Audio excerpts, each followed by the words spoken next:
A warm welcome on a cold day. Actually, it's not that cold. It's wet, but it's not that cold. Wednesday, the 28th of December, 2022. And there's three happy faces around here. Ugly ones, but happy. Myself, David Tavener. Over there, man who gets it all started, Jake Ellacott.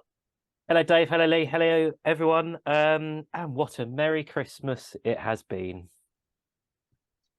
We'll find out why in a minute. And the other Lee over there, you mentioned, Lee Wood. Afternoon, Lee. Good afternoon, Taz. Good afternoon, Jacob. Good afternoon, everyone. How are we? I think we're very well. We've got one match to look back on, Boxing Day, Hemel Hempstead Town away. And we let them know it's Christmas time when we're over there. A big game. A local derby is always a big game. And we were sluggish. We took 3 minutes to get a goal. What was it like? What was it like from behind the goal, Jake? It was almost surreal when that opener went in. It was very much, oh, he's offside, isn't he? Must still be offside. No offside. Oh, well, I guess we should celebrate then. Had no idea what to do. But yeah, what a way to start. And I think it was what we were talking about, wasn't it? Just starting with that intensity and drive. And then it sort of dissipated a little bit, didn't it? But, I thought it was a really good performance overall. I think, it was just a really enjoyable game. Hemel played their part, but I thought we really showed our class in the end. We got that early goal lead. Did you think we might push on after that? Because I thought actually Hemel probably had most of the play up until we got our second goal. Yes, I thought we would have sort of put our foot on the throat and sort of gone in for the early kill. But I think the goal sort of seemed to sort of spur Hemel on a little bit more. And they had the better chances for the remainder of the half, I think. But again, you look at it; it's what we touched upon last week. They had really nothing in comparison to our side. They huffed and puffed a little bit, but ultimately, it's got to be the worst Hemel side that I've seen in quite a number of years, and that's saying something because they're all crap normally. I just think that we were just head and shoulders above everything else. I mean, although they had quite a lot of the ball and they had some chances sort of beginning of the second half, I thought we managed it relatively well. There was nothing to suggest that they were going to come out of that game with anything, really. Even when they equalised, that was probably more down to our doing, the fact we sat back a bit more. But once we went up through the gears, they had nothing for us. I mean, Corey Roberts in particular. I mean, Banton basically retired him halfway through that second half. Banton was absolutely running rings around him, and he had absolutely no comeback, no idea how to counteract it. Banton and Tafari Moore in particular were my two standout players the entire day. It was a fantastic Christmas present for the travelling Saints fans. It's funny because for that opening hour, Zane was actually fairly quiet. But once he really got going, as you said, they couldn't touch him. He got his two goals. I don't think Gavin King, the goalkeeper, would be happy with either of them, really, being beaten low down to his right. But what was good is to see Zane attacking defenders like that and going for goal. He got 2 league goals last season. He's got 5 already this season. He's got 2 doubles, which is a rarity for him to get doubles. We can probably expect a lot more from him in the remaining few months of the season. It was interesting because we were having discussion in the pub beforehand, and Adrian Hooper, who had been away working on the World Cup in Qatar, he said, is it all about, this was one of his first games in quite a number of months. He said, is Jeffers still the main man? I said, watch out for Banton. Watch out for Banton, because he's the one causing so much more problems. Yes, Jeffers gets the goal, but you touched about people going hot and cold there. After Shaun scored, I thought he sort of went off a little bit, but that doesn't matter because other people step up to the plate. He still had chances, don't get me wrong, but I think it was then the fact that once we started to spread their back line, they had no answer to any of our players. And I think what is really important is that we've now overcome a barrier. It's both the players and the management. A big derby day game. That could have gone either way if we're not matching them in terms of commitment and skill, and we did that. And ultimately, the cream always rises to the top in those occasions. Another player who showed his class. Again, he wasn't involved for long stretches of the game. Mitchell Weiss. When he puts a through ball, my God, it's a good through ball, isn't it? And that's given us another dimension when we go forward. Yeah, I don't think it's any coincidence, is it, that he came back and our form has really kicked on, and our attacking play, especially in the final third, has really improved. Mitchell, teams. It's funny, before he came to us, he was a decent player. He scored goals, but you never talked of him getting, a move up to our level necessarily. He was at Hemel. It didn't seem to work out for him there. But he's just teams can barely contain him at the minute. It's absolutely brilliant. Yeah, him and Zane. Zane, again, we talked about him last week, didn't we? And he's still doing it every day. And I think that the key for me was, against Hemel, especially first off, we didn't get a lot of shots away. But, look what happens when Zane gets a couple of shots. The third one as well, our third, keeper, very suspect. But if you hit the target, you've got a great chance of it going in. Get shots away, lads, and that's what happens. And I think what pleased me as well, that final 20 minutes, even though we were still looking for a fourth goal, Shaun had one offside, we just suffocated the game, didn't we? We just absolutely killed it off. There was no chance of Hemel coming back into it. That wasn't worried at all. We just killed it off, and that was really good to see. And yeah, again, we keep praising the attacking third, don't we? But they deserve it again after Boxing Day's win. Well, Jeffers disallowed goal. I think it's Monash Sundar got a slight touch to it. Had he just let the ball go through, as he could have done, Jeffers wouldn't have been offside, and that would have been his 20th goal of the season. And Monash, of course, put that shot over the bar again after great work by Zane. Rolled the ball into his path, and as you mentioned there, Jake, get your shots on target. It wasn't many inches away, but because it was off target, we didn't get the goal that the move deserved. But it was a lovely move. Yeah, and I think as well, the importance is players like Monash now starting to find a little bit of form. He's not really been on it at all this season so far, has he? But he's in the team now. He's playing well. Even when he got pushed back to right back after Devante was substituted off, I thought Monash looked really good there still, actually, and stepped in, and probably actually helped in a way of just shutting down that right-hand side where Hemel just got in a couple of times.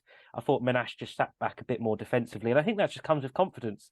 The whole team, almost everyone in the squad, just looks so confident at the minute. Even when it got 1-1, the response from the lads was absolutely immediate. And I think it just comes from that belief they've got. We had a new, well, you can't have a new debutant. We had a debutant, Lee, Mamadou Job, 19 years old from Cambridge United. From where I was, that was a pretty decent debut. What do you make of it? It was okay. I thought he grew into the game. I think there was a couple of sort of nervous touches early doors. Berry and he had a little bit of interaction on the edge of the box. They sort of tried to play out from the back. And I think there was a situation where maybe one or two passes too much at that time. But ultimately, he grew into the game and he was fantastic. And I believe he had some praise from the manager likewise afterwards. Interesting thing. I mean, I would never have thought he would have come straight into the side. You've got Michael Clark there. You've got Detrolio, who, like you say, young, towering 19-year-old central defender. You've got Detrolio on the bench. I'm not entirely sure whether you're going to need someone else to sort of come in. But obviously, he did really, really well. As I say, for his first game in the derby, he looked very, very composed once he settled. And he fit into the system perfectly. You mentioned a bit of a to-do, Berry and Nose at the back. Well, it's because we insisted on playing this ridiculous passing the ball across the box, which invites the opposition to come at you. It's the way the modern game is. I don't see too many sides scoring from inside their own 6-yard box, but you can see cock-ups which lead to goals against you, and we nearly saw it, didn't we? Dara hit the crossbar when they pinched the ball off us with a cracking drive, and there's a couple of other occasions where we almost gave the ball away like that. I don't understand playing that way. A lot of sides do it. It's a modern game. I think it's horrible. I think what the enticement is because we've got speed, genuine speed out wide. It's just about ball retention, and if they do press, we can ultimately play through them, and then you've got space in behind. But I think everything that Hemel had in terms of shots on goal really did stem from our own doing. But that said, I don't mind the confidence, and until it does come back and bite us on the arse, then I think they're going to continue sort of to do that. But for Joe to sort of come in, as I say, debutant in a derby game with people doesn't really know, I thought he did superbly well. Playing that way, Jake, does it wind you up at all, or are you quite comfortable with it? I'm fairly comfortable with it. I think the lads have shown they can do it. But, you know, in those derby games, and we know that Hemel will do it again on New Year's Day, they will press from the front because, as Lee said, that's where most of their ability and chances came from. So we'll see it again on New Year's Day, and it's just got to be careful with it. But, yeah, I have faith in the lads to do it. And, you know, if Nobby thinks it can work... And don't forget, though, fellas, that both Berry and Job have come from professional clubs, which is how they've been set up. You know, so I don't mind it as long as it doesn't start costing us games. That was all. You mentioned Lee. You thought it was a really poor Hemel side. Actually, I didn't think it was as bad as their results suggest. They've been in different, certainly in the latter stages. We could have taken them to the cleaners. I thought up until then they were reasonable. They had the balance of it. What they haven't got is the cuttiness that we've got. No, I mean, it's a lot, doesn't it? When you got Dara Dada hitting, you know, the bar from however far out it was, you know, they don't have much else, do they? Even their goal to some extent was a little bit of luck and poor defending from us from the corner.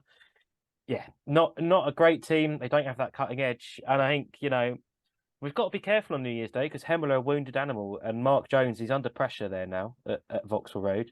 You know, Boggins is not...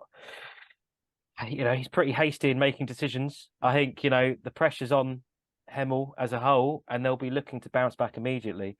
But yeah, I think, to be honest, we said it last week, didn't we? It's not a great Hemel side, and I think the performance and the results showed that in the end. Even on their best day, even on their best day, I can't see them coming to our place and turning us over because it's not like they've got, you know. They haven't got a Jordan Parks. They haven't got a David Moyo in past where they've come back and sort of turned us over. They haven't got. There's not quality rippling throughout their side. They've got one or two good players, of course they have. But we said this last week. If we played to anywhere near our potential, they just can't handle us. And I think we showed on Boxing Day just exactly what they're going to get again on New Year's Day because it's the same. It's going to be the same setup, and they couldn't handle us for an hour and a half. So there's nothing to suggest that they're going to handle us for the next. You mentioned Mark Jones there, Jake. It's 1 win in 8 games for Hemel now. Losing at local derbies are never a nice thing. And now 12 points behind us, goal difference 25. How serious do you think the pressure is on him? I think there's serious pressure on him. I think he looked a bit of a forlorn figure at full time. And yeah, serious pressure on him. We know what Hemel are like as a club, and he'll be looking for a response. But as I say, he's got to try and get one from players, you know, in a squad that, if you compare it to the squad he had at Oxford City during his best times there, it's nothing like the same team, is it? So it's going to be a real challenge for him. And yeah, we'll see. But yeah, tough times at Vauxhall Road, which I'm sure we're all very sad about. We mentioned Mamadou Job coming in, which meant no place for Michael Clark. He was doing a co-commentary with Will Tyra. I can't really see Clarkey getting back in on New Year's Day, can you? No. I thought it was quite interesting in the post-match, which, I mean, they're excruciating at the best of times. But the fact that they said that Clark was rested, I mean, that's... Yeah, I don't know whether you're going to sort of read too much into that, the fact that you're rested and there's at least 2 younger, fitter, stronger players in front of you in the pecking line. So I think you're right, Tav. I think he's going to struggle unless they both have a combined shocker, you know, where they're costing us games and goals. I can't see Clarkey immediately just slotting straight back into the fold, mate. No. You mentioned the post-match interviews there, Lee. We don't learn an awful lot from them. And of course, the question wasn't put to David Noble after the Boxing Day game about the future of Dylan Berry. Will we have him for the New Year's Day game? As far as we're aware, his 2-month loan is up. Are you expecting some sort of announcement there? You would hope so. I know that MJ had his gloves on in the pre-match warm-up, but you'd still think he's a few weeks away at least. I'm hoping that they'll do some fancy New Year's Day present sort of post about and announcing Berry's going to be signed on for another sort of 2 months or so. But you talk there, Tavs, about the post match. I mean, and we're not having a pop at anyone, but they're not very informative, are they? And Nobby isn't the most articulate when it comes to sort of digressing the information behind the tactics and how he thought the game went. It's a struggle at the best of times, but maybe if the questions, fans don't watch the post match to look at him, feel awkward in front of the camera. We actually want to hear some information. Why wasn't X playing? Why was X playing? What were your thoughts behind their setup, etc., etc. Just simple stuff you should be getting for a post match. But look, we're nitpicking about a very important victory because take out the equation, we've got bragging rights. It's a good 3 points for us, boys, because I know we're not looking at the table per se, and Nobby I don't think does. But win again on New Year's Day. That's 6 out of 6, and we're looking up. Well, we're right in the mix now, boys. If we want to start asking questions about playoffs, maybe. Can you match that confidence, Jake? I absolutely can. I think teams above us are slipping up. Teams are around us are slipping up. The table is very tight between sort of say 3rd and about 8th, 9th. But that's why you've got to keep winning. And we talk about Johnson there. I think chucking him in for a derby game on New Year's Day would not be a good idea after not much match practice. We've seen what Hemel can cause us troubles from corners. You know exactly what they'd do. They'd just put every set piece on him, wouldn't they? And just see how he copes. But yeah, I have that confidence for New Year's Day. Bizarrely, before the game on Boxing Day, we were in the pub and everyone was pretty confident, weren't they, Lee? And I don't see why it's any different going into New Year's Day. And it's probably more so after that performance and result. Well, it's 11 years since either club completed a league double over the other.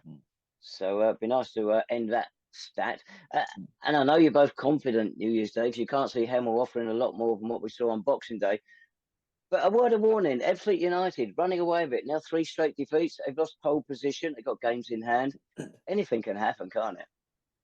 It can, of course it can. And, there's memes to be had of us, aren't there, about saying how sort of confident we are. They're going to be plastered all over if anything was to sort of come of Hemel's demolish.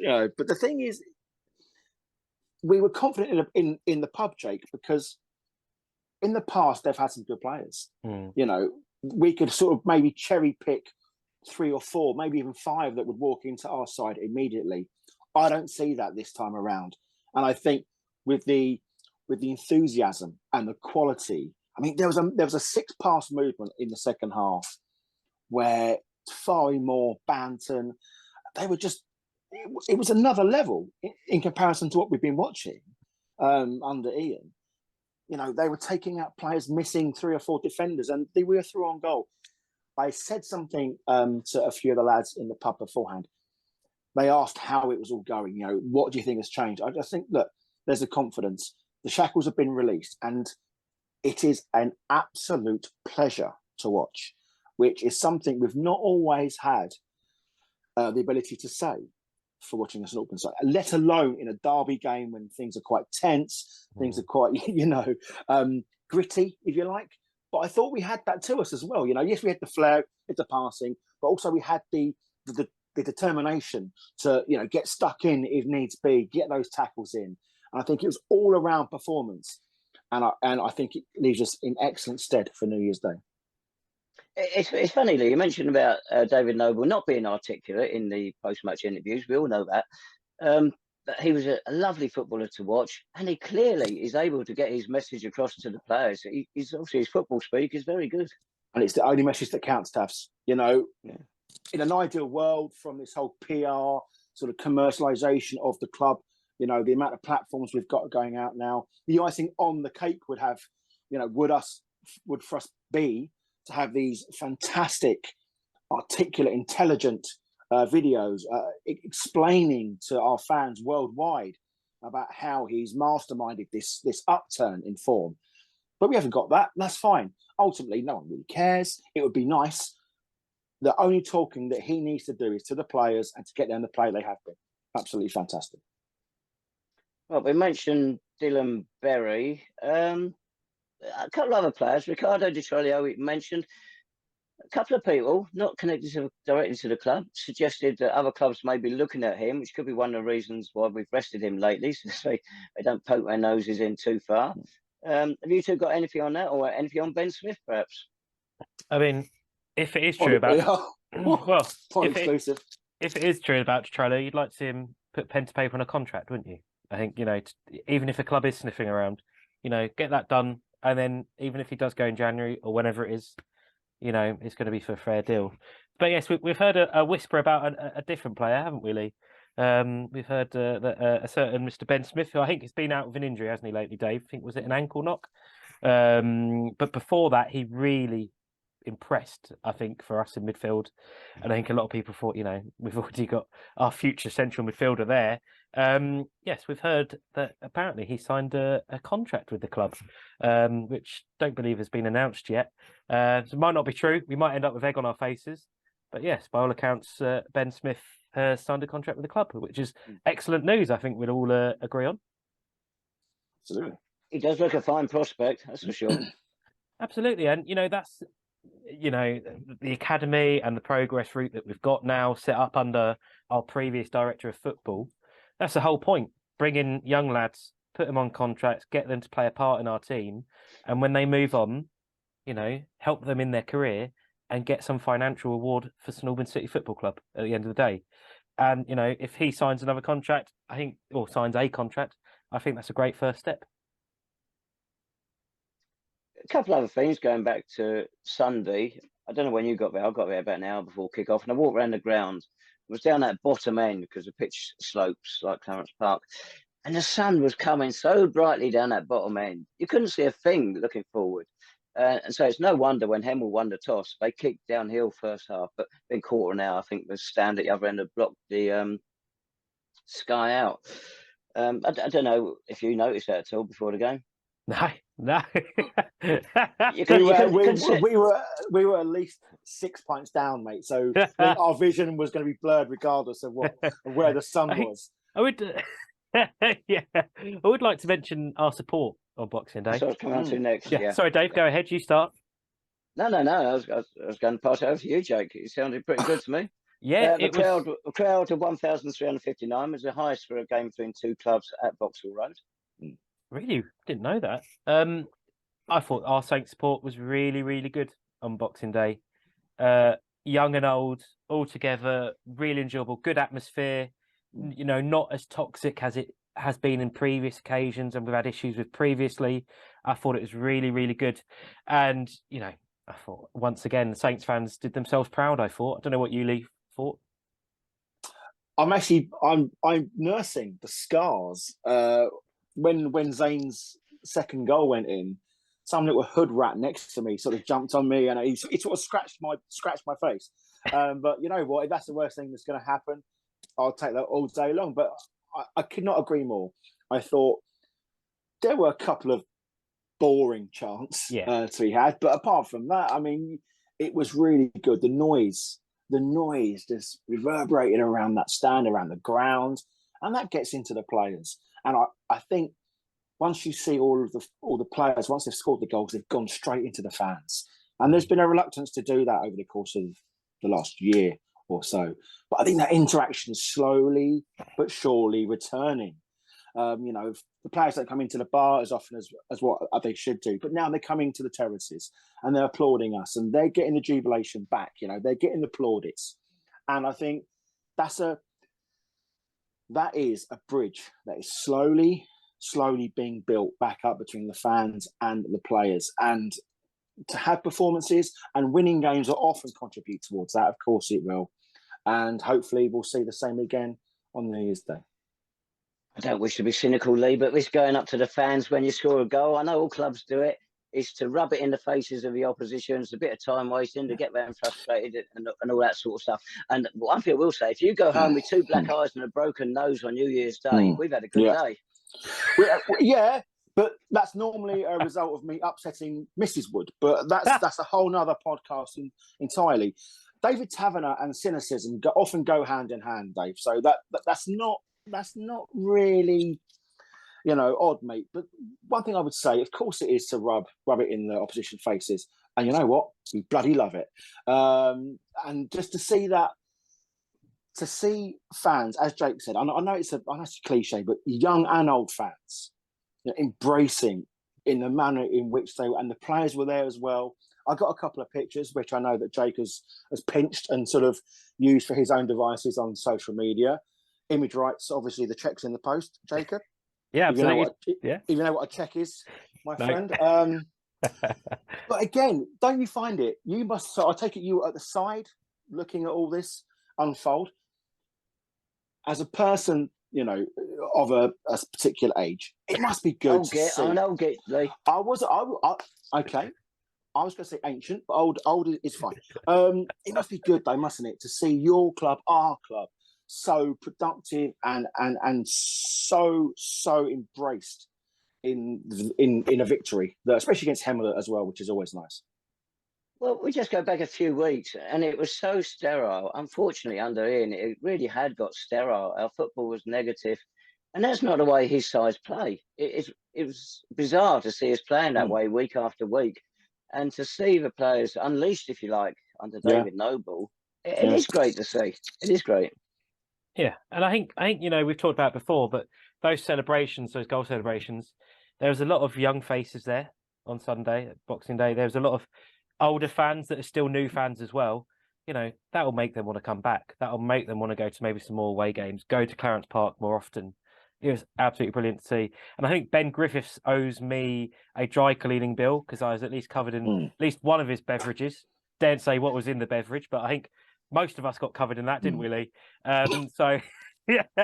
But yeah, absolutely brilliant scenes. And we've talked about it before, we went so long without any sort of celebrations like that or ability to enjoy the football.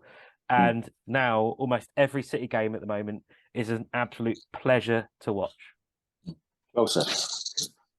Good Lord. What's he on, Jake? What's he on, Lee? What's Jake having? It's good stuff. To be honest with you, mate. Yeah, well, listen, we're all sharing the love, mate, which is the most important thing. I reckon this could be a big crowd at the Park, boys. And if you are sort of umming and ahhing about coming down, do just make the effort to come down because we could be on for having a double over Hemel, which is always a pleasurable thing to see.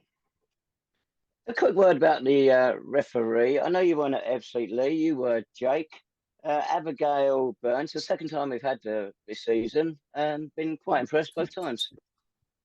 He was all right. I think she tried to let the game flow. I think there's one or two things she pulled up, but I think the thing for me is, it's a good refereeing performance because for me, she didn't really go noticed, to be honest. She didn't really cause any issues for me. I'm sure there's one or two decisions that at the time I didn't agree with, but upon reflection, I had no issues with her. And I don't think any Hemel fans had any issues with the refereeing performance either from those that I've spoken to. So I think we can be very happy with What that. are you doing speaking to Hemel fans? Well, it's sort of a community outreach project. Right. Yeah. Do they use like crayons and stuff to, get their message across, or are they okay? Oh, God. Hello, boys. Good job we haven't got to go back there this season. Right. The biggest shock of Boxing Day was a 3-1 result because it meant Jake's got one right for the first time this season. The magic of the red shirt, it got me. It was due, to be fair, but, it was due. Thank you. Long overdue. You're going to match, follow up with another one, Jake? Well, yeah, why not? We'll go... I'm going to go 3-1 again. Why not? What about you, Lee? I want to go 2-1 City. I want to go 2-1 City. I'm with you, Tabs, in so much that I don't think they're going to be as big a rollovers as they were on Boxing Day, but I still think we're going to have far too much for them. Oh, look at this confidence. Interesting to see how we play if we go for them early, or if we're just prepared just to soak it up until we're ready to get at them. We can do it either way, you feel, at the moment. Absolutely. I think it's going to be much the same, isn't it? Unchanged team, you'd have thought, and the same attacking intent. And just hopefully Hemel don't surprise any nasty New Year surprises. Right. That's It's all enough, I set up think. lovely. Oh, I can see, yeah. We've set up perfectly, fellas. So obviously, when we're here next week talking about a 4-0 defeat, we'll have to eradicate this podcast from YouTube just so it doesn't come back and bite us on the arse. And we're stuck with all these players on contracts we can't get rid of. Yeah. Oh, dear. On that So, note, if I don't see you before, fellas, Happy New Year. And Happy New Year to all of our followers as well, Yes. of which it's a growing number, alarmingly. very alarmingly. Prepared to listen to our waffle. Yes. Happy New Year, Happy everyone. New Year, everyone. We'll see you next week. Brilliant. Thanks very much, everyone. Bye-bye. Take care.